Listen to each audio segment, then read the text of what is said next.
बिस्मिल्लाहिर्रहमानिर्रहीम। मैं हूं इनायतुल्लाह काशिफ एडवोकेट और आप देख रहे हैं लीगल इन्फॉर्मेशन। शादी के मामलात में अमूमी तौर पे अगर मियाँ और बीवी के दरमियान झगड़ा हो जाए तो नौबत तलाक तक भी पहुंच जाती है। आज हम आपको बताएंगे कि तलाक हासिल करने का क्या तरीक़ाकार है। अगर एक खातून अपने खावंद से तलाक लेना चाहती है तो तलाक हासिल करने का क्या तरीक़ाकार है, अदालत में कैसे दावा दायर किया जा सकता है और उसके लिए कौन कौन सी दस्तावेज़ात ज़रूरी हैं जो आपके पास हों और जिसकी बुनियाद पे आप तलाक ले सकते हैं, और इस तलाक का स्टेटस क्या होगा, क्या ये तलाक ऊला होगी या तलाक रजई होगी या तलाक फ़ाइनल यानी हतमी तलाक होगी, तलाक सरासा जिसे हम कहते हैं। इससे पहले कि मैं अपने मौजू की जानिब बढ़ूँ, आपसे इस्तदा है चैनल को सब्सक्राइब कर लीजिए, बेल आइकन को प्रेस कर लीजिए, वीडियो को शेयर कर दीजिए। तो बढ़ते हैं आज के मौजू की जानिब। मियाँ और बीवी के दरमियान इख्तलाफात और उन इख्तलाफात के नतीजे में तलाक। जी हाँ, खुदा न खासा अगर तलाक की नौबत पहुँचती है तो तलाक हासिल करने का तरीक़ाकार क्या है। अदालती तरीक़ाकार में मैं पहले तो आपको ये बताऊँगा कि आपको अगर तलाक हासिल करनी है तो आपके पास निकाहनामा का होना ज़रूरी है और शनाख्ती कार्ड की कापी। ये दो डॉक्यूमेंट बुनियादी डॉक्यूमेंट होते हैं। जब भी आप वकील के पास जाएं तो आपके पास निकाहनामा की कापी ज़रूरी है। अगर आपके बच्चे हैं तो बच्चों की डिटेल उसमें आ जाए, बच्चे आपकी ज़ेर कफ़ालत हैं तो उनकी डिटेल भी उसमें आ जाए, ताकि ये बात रिकॉर्ड का हिस्सा बन जाए कि बच्चे आपकी ज़ेर कफ़ालत हैं। उसके बाद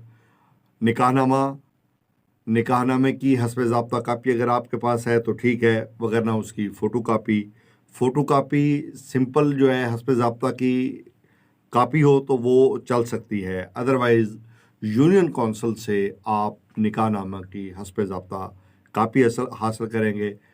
अगर वो कापी ना भी हो तो काम चल सकता है, लेकिन हस्ब ज़ाब्ता कापी जो है वो अदालत में आपको पेश तो करनी ही है। बाज़ औक़ात ऐसा देखने में भी आया है कि निकाहनामे की कापी मौजूद नहीं होती और औलाद भी होती है, बच्चे भी होते हैं और निकाहनामे की कापी हासिल करना जो है वो मुश्किल हो जाता है। तो फिर आपको अगर निकाह की तारीख़ या अरसा अगर आपको याद हो तो वो आप लिखवा सकते हैं। उसमें ये होता है कि दावा जब आता है तो ख़ावंद जो है वो उस बात को एडमिट कर लेता है कि जी हाँ, ये मेरी बीवी है, ये मेरे बच्चे हैं, तो वो निकाह जो है फिर एडमिटेड फैक्ट बन जाता है दोनों तरफ से। और निकाह का डिनायल जो है वो बहुत रेयर केसेस में आता है, बहुत कम केसेस में आता है। अदरवाइज़ जो है वो निकाह का एडमिटेड फैक्ट ही होता है जब निकाह फ़रीक़ैन के दरमियान या ज़ौजैन के दरमियान होता है। उसके बाद आप अपना दावा लिखाएंगे। लिखवाने के बाद उसके अंदर आपने लिखवाना क्या है, उसके अंदर आप तमाम फैक्ट्स लिखवाएंगे कि जिसकी बुनियाद पे आप तलाक हासिल करना चाहती हैं।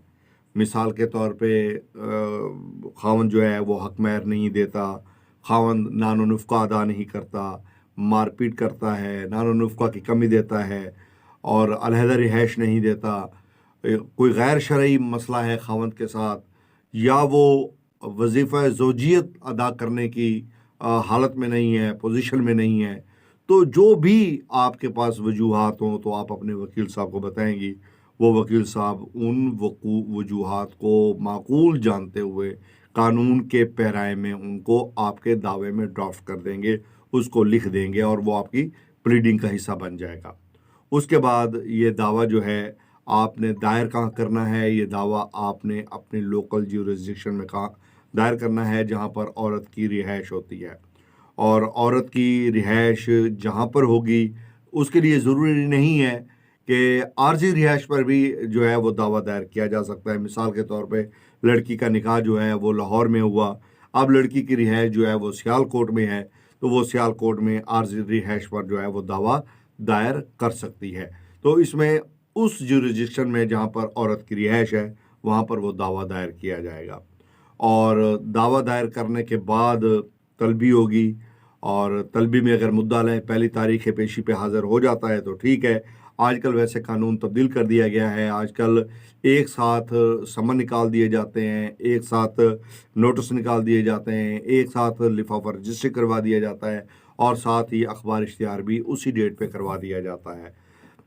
نارمل آج کل کا جو فنامنا ہے وہ یہی چل رہا ہے، اور بعض اوقات کہیں پر یہ فنامنا جو ہے ضروری نہیں ہے کہ اسی ایس او پی کو فالو کیا جائے، لیکن قانون میں اس کی جو ہے دونوں صورتیں موجود ہیں۔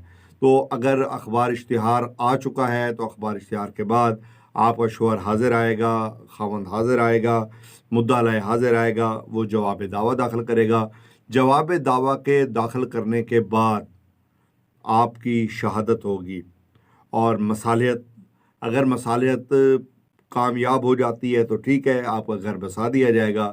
اگر ہر صورت میں ڈائیورس حاصل کرنی ہے تو پھر عدالت جو ہے آپ کے نکاح کو فسخ قرار دے دے گی، ڈیزولیوٹ کر دے گی آپ کے نکاح کو، آپ کو ڈیزولیشن کی ڈگری دے دے گی، آپ کا نکاح فسخ ہو جائے گا۔ اور وہ 10(5) کے تحت جو ہے عدالت کو یہ اختیار ہے کہ مصالحتی سٹیج پر اگر میاں اور بیوی کے درمیان مصالحت کا کوئی امکان نہ ہو، اور عدالت یہ محسوس کرے کہ شہادت کی ضرورت بھی نہیں ہے، تو عدالت جو ہے وہ فوری طور پہ آپ کو تنسیخ نکاح کی ڈگری دے دے گی۔ اور یہاں پر میں آپ کو یہ بتا دوں کہ یہ ڈگری کی جو حیثیت ہے طلاق کی، یہ طلاق اولیٰ میں شمار ہوتی ہے۔ اس میں بڑی اہم ججمنٹس آ چکی ہیں اب کہ دعویٰ تنسیخ نکاح کی جو ڈگری ہوگی یا خلا کی جو ڈگری ہوگی، اس کو طلاق اولیٰ سمجھا جائے گا، یعنی میاں اور بیوی دونوں کے پاس دوبارہ رجوع کا حق ہوگا، اور وہ رجوع عدالت میں بیان دے کر بھی کر سکتے ہیں، اور عدالت میں بیان دیے بغیر بھی وہ دوبارہ اکٹھے ہو سکتے ہیں، چونکہ مرد کے پاس رجوع کا اختیار ہوتا ہے، وہ رجوع کر سکتا ہے۔ اور اگر رجوع کی گنجائش نہیں ہوگی تو پھر اس کے بعد جو ہے تنسیخ نکاح کی ڈگری آپ لیں گی، اور اس کے بعد آپ میونسپل کمیٹی میں جا کے اپنی درخواست دے دیں گی کہ آپ کو جو ہے وہ طلاق سرٹیفکیٹ، ڈائیورس سرٹیفکیٹ جو ہے وہ جاری کر دیا جائے۔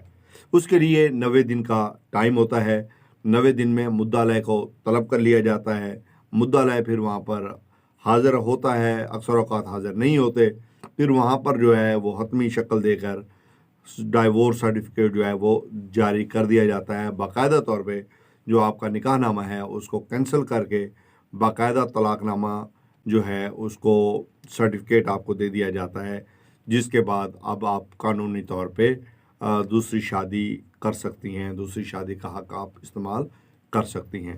تو ایک چیز اس میں اور میں ایڈ کرنا چاہوں گا کہ اگر مصالحت کی سٹیج پر نکاح نامہ جو ہے وہ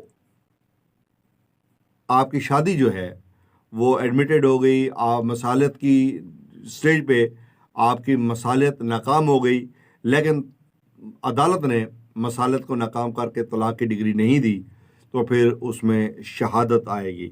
اس میں یہ ہوتا ہے کہ حق مہر کو جو ہے وہ طے کیا جاتا ہے کہ حق مہر جو ہے وہ کتنا واپس کرنا ہے، کتنا دینا ہے، کتنا لیا گیا تھا، پرامپٹ تھا، ڈیفر تھا، تو اس کی جو صورتحال ہوگی پھر اس کے مطابق جو ہے عدالت آگے چل کے کیس کا فیصلہ کر دے گی۔ پہلے شہادت مدعیہ ہوگی، اس کے بعد شہادت مدعیہ کے بعد دستاویزی شہادت ہوگی، دستاویزی شہادت کے بعد پھر شہادت مدعا علیہ ہوگی، پھر مدعا علیہ بھی اپنی شہادت پیش کرے گا، پھر اس کی دستاویزی شہادت آئے گی، اور اس کے بعد پھر فائنل بحث ہو جائے گی۔ تو امید ہے آج کا موضوع آپ کو پسند آئے گا۔ اگر ابھی تک آپ نے بیل آئیکن کو پریس نہیں کیا، پریس کر لیجئے، چینل پر نئے آئے ہیں تو سبسکرائب کر لیجئے، ویڈیو کو شیئر ضرور کیجئے گا۔ ویڈیو دیکھنے کا بہت بہت شکریہ۔